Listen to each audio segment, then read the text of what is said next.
It has been exactly 4 years since something happened that caused me to fall into this trap of not feeling good enough. And I'll be honest, it was only this week that I addressed it and I climbed out of that trap.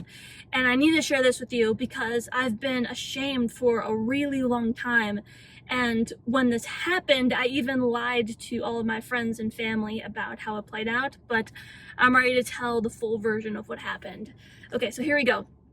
I started my brand and my YouTube channel January 1st of 2021.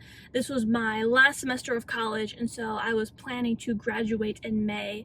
Now, when I started my brand, Ari the Creator, I was in this ultra authentic mode. I had this breakthrough and I was so aligned with who I truly am, and that actually literally caused me to glow.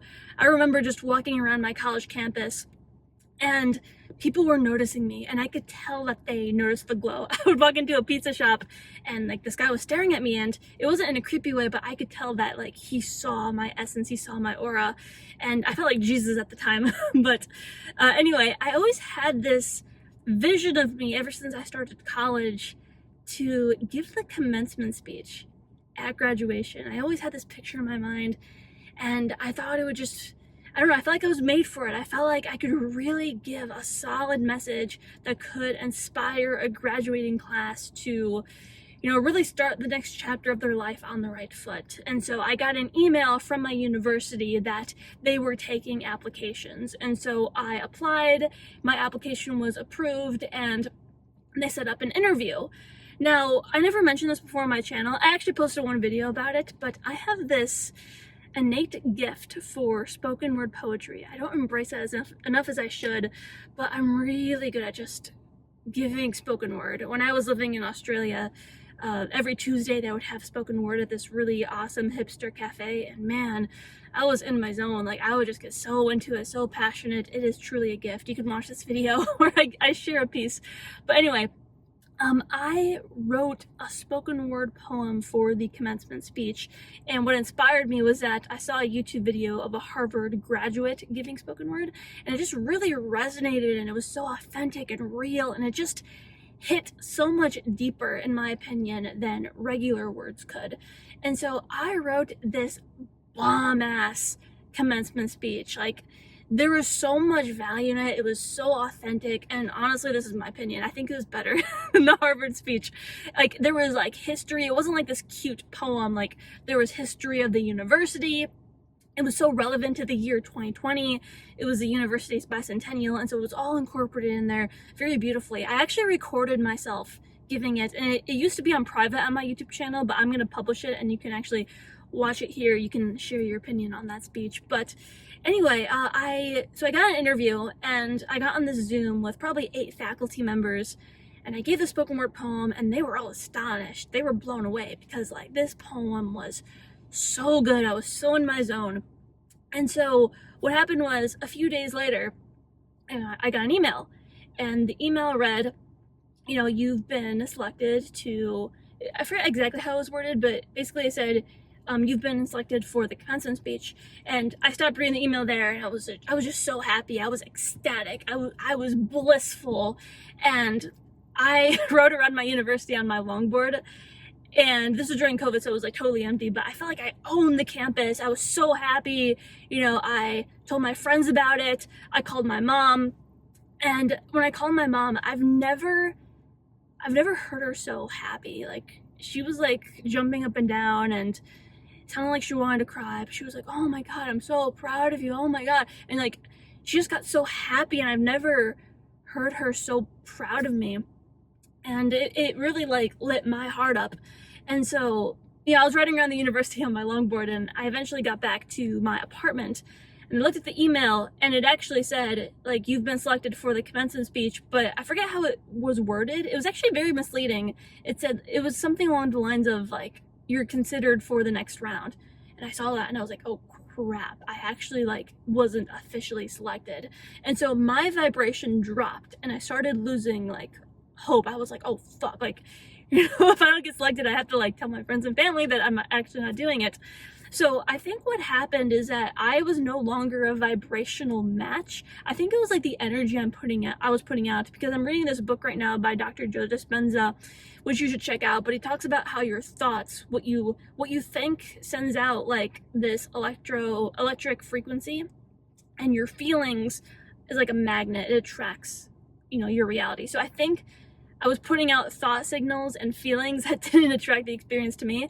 But long story short, they eventually emailed me saying I wasn't selected. And when I got that email, I was like, how? Like that commencement speech that I wrote was like so good. It was so next level. I wonder why. And so when I got that email, I was what's the word? Like disheartened. I was just so upset. And actually at the time, I didn't have the heart to tell my mom that I read it wrong. So I told her that they actually emailed me saying that they actually changed their mind. And then when my friends asked about it, I was like, oh, I actually decided not to do it anymore. And one of my friends was like she could tell something was up. She was like, are you sure? Because you're saying now you don't want to do it, but you seemed like you really wanted to do it. I was like, yeah, I just changed my mind, but she could tell something was up. Anyway, so that high that I had from launching Are You the Creator dropped for the rest of the semester after this. I was so ashamed of myself. I was so upset. And the thing was, when the actual commencement speech came around, no offense to this kid, but the kid who was picked to actually give it, his speech, like, I don't want to say it sucked, but in the moment, I was like, man, his speech sucks. Like, it wasn't that bad, but mine was so much better. His was, like, kind of generic. It wasn't, like, it didn't really hit. Like, I don't even remember anything about it, which tells you that it didn't really, like, have a profound impact on me or anyone listening. It just wasn't that good. Even my mom said, yeah, that wasn't even that good. But here's what happened. Like, one of my professors at the time, like, she knew that I was like upset that I wasn't going to give the actual one. So at a university, there's different colleges, like, College of Engineering, College of Arts and Science. And so my professor actually reached out to my unit, my college, and so I actually still gave the commencement speech, but just for that college, because they each have like their own ceremonies. And so I was so ashamed that I wasn't giving the actual big one that I feel so bad about this. I didn't even tell or invite my mom to the one that I was giving. And looking back, I wish I would have done that differently. I wish I would have celebrated that. And my message for you is, how many times have you achieved something that's amazing, but you're not celebrating it because you don't think it's good enough, or you're afraid of letting people down, or you care about what they think, that it's not good enough? How many times do you feel ashamed because, you're taking steps, but you're not towards the top yet? Because here's the truth, like, if you're working towards the top, if you're working towards achieving this big goal, you have to take steps to get there. And so what if instead of feeling ashamed for every step towards the top, you started celebrating that? Wouldn't that make the journey much worth it? Like, why would you want to take this journey to the top if you're going to be miserable the whole time? No, there's that cheesy quote, it's not about the destination, it's about the journey, and it's so true. And if you read that book that I told you about, when you have positive feelings, you actually attract more abundance and more opportunities into your life. And so my message for you is to celebrate the steps. So whatever you're working towards, whether it could be anything, whether you're working to be a better parent, or you're working to build a brand and a YouTube channel like I am, you have to celebrate the steps. And never again will I have a win and not celebrate it. I'll never feel shameful again, not celebrate it with myself, not tell my friends and family.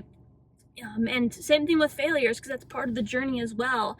And for you YouTubers listening, because I know a lot of my audience is made up of YouTubers, content creators, and entrepreneurs, it's these stories that we hold back and we pack in that prevent us from speaking our authentic voice and getting our audience to get to know the real us. And so I encourage you to unleash yourself and ask yourself, what stories am I holding back that I can unpack and learn from and share? Many people think that vulnerability is a weakness, but it is your biggest superpower. This story was not easy for me to share. I've lied to it up until this point, but I want to tell you because I want to get this message across. You deserve to be seen and heard, and nobody can copy these stories. Whatever niche you're in, there's dozens, hundreds of people, maybe even thousands doing the exact same thing. Whatever you're teaching, people can copy that word for word, except they cannot copy your stories. Well, they can, but everyone's gut is going to tell them that they're a phony. Nobody can copy the story that I just said. This is mine. This is my truth. And that's how you don't just build this short-term business that earns you money. This is how you build a brand. Of course, there's more nuts and bolts to it.